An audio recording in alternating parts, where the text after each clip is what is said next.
Shark tank India में अभी recently एक स्टार्टअप आया, ठीक है। और ये स्टार्टअप काफी क्रिएटिव लगा मुझे, तो मैंने सोचा कि क्यों ना आपको इसके बारे में बताया जाए। तो इस स्टार्टअप का नाम है बैम्बू इंडिया। तो मैं इस वीडियो में या फिर कोई सा भी वीडियो आपको जो बना के दिखाता हूं, ठीक है, किसी भी स्टार्टअप के बारे में, तो वो सिर्फ एक शार्क टैंक इंडिया का वीडियो नहीं होता है।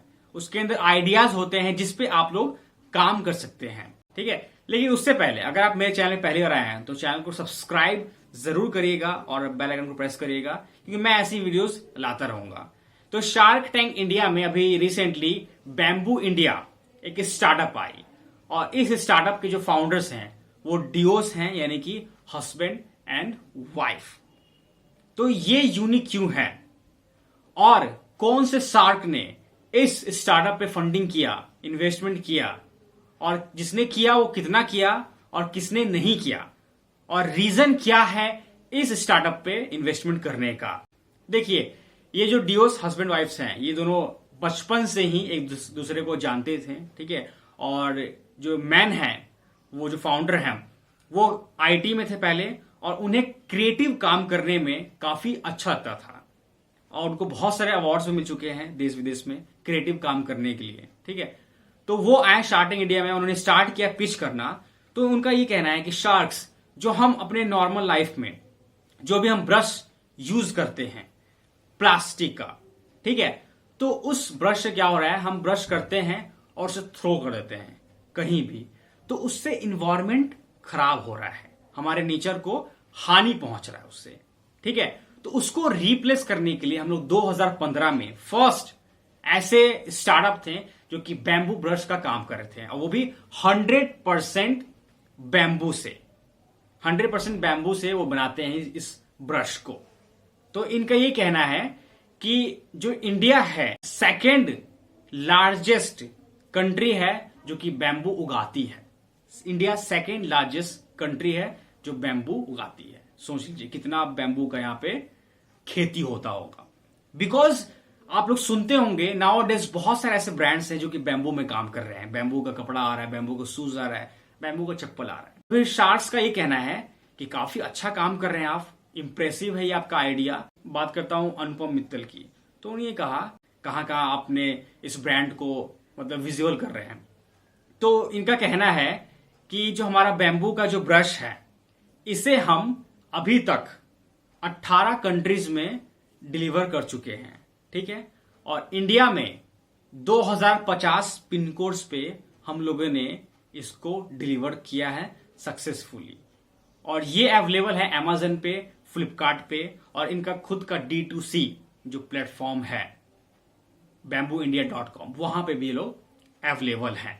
तो यहां से उनका सेल्स हो रहा है। उनका ये कहना है कि हमारा जो बैम्बू का कॉस्ट है, जब हम लोगों ने स्टार्ट किया था 2015 में, तो वो 180 रुपए का हम सेल कर रहे थे। लेकिन धीरे धीरे जैसे टाइम चेंज हुआ तो उसको हम लोग और उसका कॉस्टिंग हम लोगों ने कम किया, तो अभी वो मिलता है 45 रुपए का। 45 रुपए में 15 रुपए इनको कॉस्ट आता है बनाने का, ठीक है, और 30 रुपए इनका मार्जिन बचता है इनको। इनका ये कहना है कि जब से हम लोग स्टार्ट किए थे उस टाइम से अभी तक 40 लाख बैम्बू ब्रश उन लोगों ने मैन्युफैक्चर किया है। बैम्बू इंडिया के फाउंडर्स का कहना है। इनका ये कहना है कि एक दिन में, यानी कि एवरी डे 50,000 बैम्बू ब्रश ये लोग मैन्युफैक्चर करते हैं। शार्क्स ने पूछा कि रेवेन्यू क्या है आपका। लास्ट ईयर हम लोगों ने 2.8 करोड़ का बिजनेस किया था रेवेन्यू, ठीक है। उसका एट प्रेजेंट हम लोग 2.1 करोड़ का बिजनेस किए हैं, लेकिन आगे हमें 4 करोड़ तक इसे पहुंचाना है। तो शार्क्स ने पूछा है आपका डिमांड क्या है इन्वेस्टमेंट का। तो इन फाउंडर्स का कहना है कि हमारा डिमांड है 80 लाख रुपए का, वो भी 4% इक्विटी पे। अमन गुप्ता ने इन फाउंडर्स को कहा कि मैं आपको दूंगा 20 लाख रुपए इन्वेस्टमेंट, और वो भी 4% इक्विटी पे, और 60 लाख रुपए का लोन। उसके बाद फिर पीयूष बंसल का ऑफर आया कि मैं आपको 80 लाख रुपए दूंगा, लेकिन मुझे चाहिए 20% इक्विटी। तो अनुपम मित्तल ने कहा कि भाई ये आपकी कंपनी खा जाएगा, यानी कि आपकी कंपनी तो इसी की हो जाएगी इतना अगर इक्विटी ले लेगा, तो रुक जाओ, हम आपको ऑफर दे रहे हैं। तो फिर अनुपम मित्तल और अश्नीर ग्रोवर, इन दोनों ने मिल के एक ऑफर दिया इन फाउंडर्स को, बैम्बू इंडिया के फाउंडर्स को। तो क्या था ऑफर? तो इन दोनों ने कहा कि 80 लाख रुपए हम आपको देंगे, लेकिन 40 लाख रुपए देंगे हम आपको 8% इक्विटी पे और 40 लाख रुपए का लोन। उसके बाद फिर इन फाउंडर्स का उधर से रिवॉर्ट आया, काउंटर ऑफर फाउंडर्स ने किया कि नहीं, हमें आप एक काम करिए, 50 लाख रुपए दे दीजिए, वो भी 3% इक्विटी पे और रेस्ट ऑफ 30 लाख रुपए लोन। तो फिर इस पर डील नहीं हुई। अनुपम मित्तल एंड अश्नीर ग्रोवर ने अगेन एक ऑफर दिया कि चलो एक काम करो, ठीक है, मैं आपको देता हूं 50 लाख रुपए, वो भी 6% इक्विटी पे और 30 लाख रुपए का लोन। उसके बाद फिर पीयूष बंसल एंड अमन गुप्ता ने कहा कि ठीक है, तो हम आपको 50 लाख रुपए देते हैं 5% इक्विटी पे और 30 लाख रुपए का लोन। मतलब बैक टू बैक ऑफर्स आ रहे थे। तो फिर अनुपम मित्तल एंड अश्नीर ग्रोवर ने कहा कि चलो ठीक है, हम आपको 50 लाख रुपए देते हैं 4% इक्विटी पे और 30 लाख रुपए का लोन। तो अश्नीर ग्रोवर ने कहा अमन गुप्ता को, अब मैं 4% दे रहा हूं, अब एक काम कर, तू भी दे दे। तो अमन गुप्ता ने कहा ठीक है, इसमें क्या है, मैं भी करता हूं ऑफर। तो फिर अमन गुप्ता एंड पीयूष बंसल ने भी कहा कि हम भी देंगे आपको 50 लाख रुपए, वो भी 4% इक्विटी पे और 30 लाख रुपए का लोन।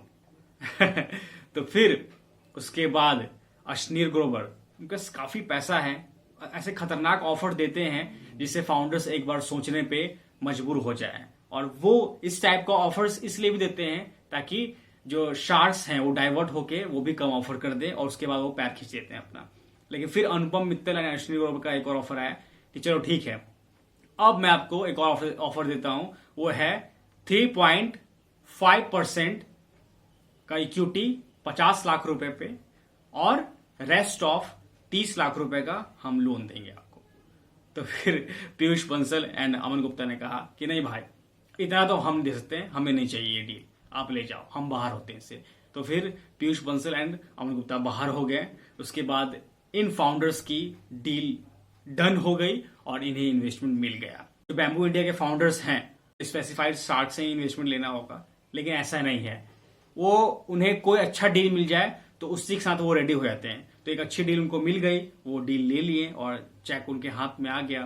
तो अब हम बात करते हैं कि क्यों मिला इस स्टार्टअप पे इन्वेस्टमेंट, रीजन क्या है इन्वेस्टमेंट करने का। बिकॉज ये जो बैम्बू इंडिया है, जो कि बैम्बू का जो ब्रश मैन्युफैक्चर कर रहे हैं ये लोग, ब्रश, ठीक है, तो ये यूनिक काम कर रहे हैं। बिकॉज इनका कहना है कि 1934 से इंडिया में प्लास्टिक के ब्रश मैन्युफैक्चर होते हैं और इसमें जो बिग प्लेयर्स हैं वो काम कर रहे हैं। अभी वो हमारे साथ में मिलकर काम कर रहे हैं, लेकिन वो प्लास्टिक को हमें रिमूव करना है, हटाना है। प्लास्टिक से बहुत ज्यादा पॉल्यूशन फैल रहा है, तो पॉल्यूशन को हटाने के लिए कुछ रेवोल्यूशनरी काम तो करना होगा। बिकॉज इंडिया चेंज हो रहा है, ठीक है, तो उसके हिसाब से चीजें चेंज होनी चाहिए।